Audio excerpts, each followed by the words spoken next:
আজকে বাড়িতে রান্না করলাম চিংড়ি মাছের বাটি চচ্চড়ি। এই চিংড়ি মাছের বাটি চচ্চড়ি এতটাই সুন্দর খেতে, নিমিষেই এক থালা ভাত শেষ হয়ে যাবে। তোমরা যদি এটা না খেয়ে থাকো অবশ্যই বাড়িতে একবার হলেও বানিয়ে খেয়ে দেখো, তারপর আমাকে বলবে যে এর স্বাদটা কতটা। নমস্কার বন্ধুরা, কেমন আছো সবাই? আশা করছি ভালো আছো। আমার আরও একটি নতুন ভিডিওতে সবাইকে অনেক অনেক স্বাগত আর ভালোবাসা জানাই।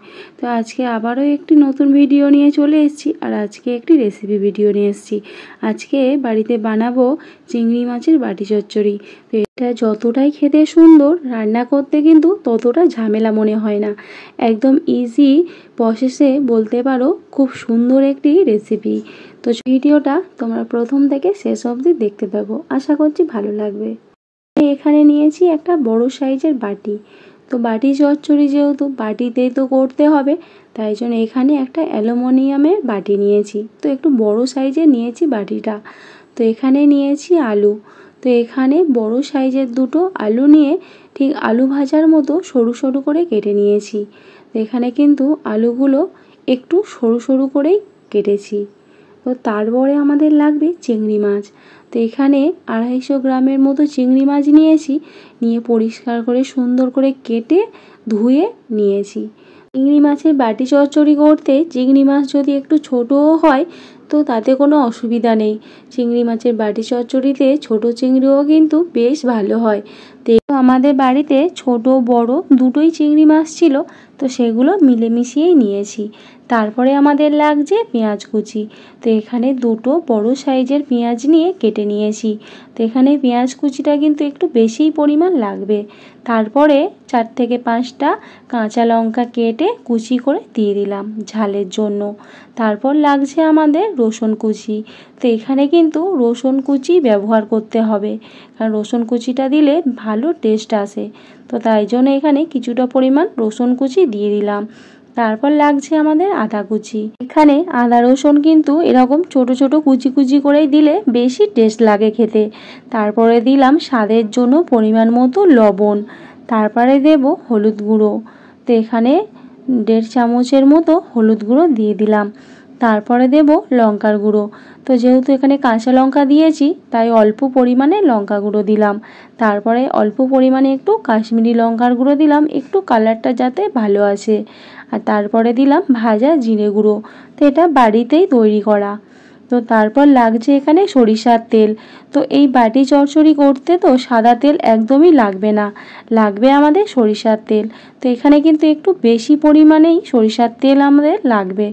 তো এখন এই সবগুলো উপকরণ ভালো করে আমি মিশিয়ে নেব।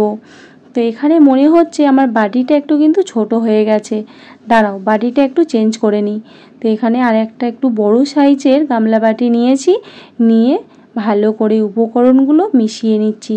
এখানে যতটা পরিমাণ হাত দিয়ে ভালো করে মেশাতে পারবে তত কিন্তু বাটি চচ্চড়ির স্বাদটা দ্বিগুণ হয়ে যাবে। তো বেশ ভালো করে হাত দিয়ে চটকিয়ে চটকিয়ে আমি উপকরণগুলো মিশিয়ে নিচ্ছি। এই রান্নাটা করতে কিন্তু খুব একটা ঝামেলা মনে হয় না। দেখো সবগুলো উপকরণ একসঙ্গে দিয়ে এরকম হাত দিয়ে একটু ভালো করে মেখে তারপরে গ্যাসেতে বসিয়ে দিতে হবে। এখানে আমার মনে হয় আরও একটু সরিষার তেল দিলে ভালো হতো, তাই জন্য আরও একটু আমি সরিষার তেল অ্যাড করে দিলাম। তো এই বাটি চচ্চড়ি তোমরা যারা এখনও পর্যন্ত বাড়িতে করে খাও তাদেরকে বলছি একবার হলেও প্লিজ বাড়িতে বানিয়ে খাও, তারপরে বুঝতে পারবে যে এর স্বাদটা কতটা। ভালো করে মিশিয়ে নিয়েছি, আর এখন দিয়ে দেব জল। তো এখানে অল্প পরিমাণে জল দিয়ে দিলাম। তো এখানে কিন্তু বেশি পরিমাণ জল দেব না। তো সবগুলো উপকরণগুলো মেশানোর পরে আমার মনে হচ্ছে আরও একটু এখানে জল লাগবে, তাই জন্য আরও একটু সামান্য পরিমাণে জল দিয়ে দিলাম। তো দেখো ঠিক এই পরিমাণ আমি জল দিলাম। তো এখন এই জল দেওয়ার পরে 5 মিনিট মতো রেস্টে রেখে দেব, তারপরে আবারও আসছি।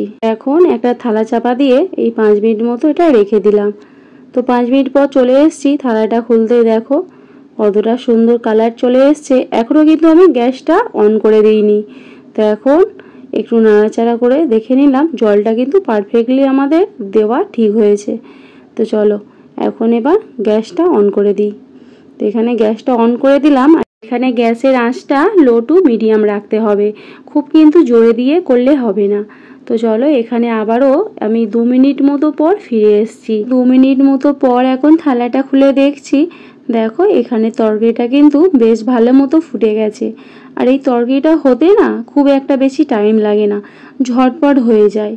এই বাটি চচ্চড়িটা তো উনানেও কিন্তু বেশ ভালো হয়। আর 2-3টে ভাত তরকারি হয়ে যাওয়ার পরে উনানের মধ্যে একটা বাটিতে করে বসিয়ে দিলে তরকারিটা কিন্তু আপনা থেকেই হয়ে যায়। এই তরকারিটা কিন্তু বেশিবার দেখতে হয় না, যেহেতু আমি গ্যাসে বসিয়েছি তাই জন্য আমার বারবার এসে একটু দেখতে হচ্ছে তলাতে ধরে গেল কিনা। তো এখানে কিন্তু আলু আর চিংড়ি মাছ আমাদের মোটামুটি সেদ্ধ হয়ে গেছে, কিন্তু জলটা আরও একটু কমিয়ে নেব। তাই জন্য থালা চাপা দিয়ে বেশ কিছুক্ষণ আমি হতে দিলাম। তারপর দেখো এখানে ঝোলটা অনেকটাই শুকিয়ে গেছে, আরও একটু আমি এইভাবে নাড়াচাড়া করে নিচ্ছি। এই তরকারিটা কিন্তু একদম আঁচটা কমিয়েই করতে হবে, জোরে আঁচ দিয়ে হুড়পাড় করে রান্নাটা করলে কিন্তু ভালো লাগবে না। তো এখানে কিন্তু ঝোলটা অনেকটাই শুকিয়ে গেছে, কিছুক্ষণ একটু গ্যাসে রেখে ঝোলটা কমিয়ে নামিয়ে নেব। এই রান্নাটা করতে কিন্তু খুব বেশি মশলার প্রয়োজন হয় না, দেখলে তো জাস্ট কয়েকটি মশলা দিয়েই কিন্তু এই বাটি চচ্চড়িটা করে নিলাম। তো রান্নাটা আমাদের একদম রেডি হয়ে গেছে, আর এখন প্লেটে নামিয়ে নিচ্ছি। একদম অল্প সময়ের মধ্যে কত সুন্দর একটি বাটি চচ্চড়ি রেসিপি বানিয়ে নিলাম। তো তোমরা যারা এখনো পর্যন্ত বাড়িতে খেয়ে দেখোনি অবশ্যই একবার ট্রাই করে দেখো। আশা করছি তোমাদের অনেক অনেক ভালো লাগবে। এক থালা ভাত তো নিমিষেই শেষ হয়ে যাবে। তো ভিডিওটা ভালো লাগলে প্লিজ একটা লাইক করে দিও, আর আমার চ্যানেলটা এখনও যারা সাবস্ক্রাইব করোনি প্লিজ সাবস্ক্রাইব করে দিও, আর পাশে থাকা বেল আইকনটা পুশ করে অলটা সিলেক্ট করে নিও, যাতে করে আমি কোনো ভিডিও আপলোড করলে সবার প্রথমেই তুমিই দেখতে পাও। তো দেখো কতটা সুন্দর দেখতে হয়েছে, খেতেও কিন্তু জাস্ট অসাধারণ হয়েছে। একবার যদি খাও এর স্বাদ কিন্তু কখনোই ভুলতে পারবে না। তো চলো এখনকার মতো টাটা বাই বাই, দেখা হচ্ছে অন্য কোনো ভিডিওর সঙ্গে। ততক্ষণ সবাই ভালো থেকো, সুস্থ থেকো, সাবধানে।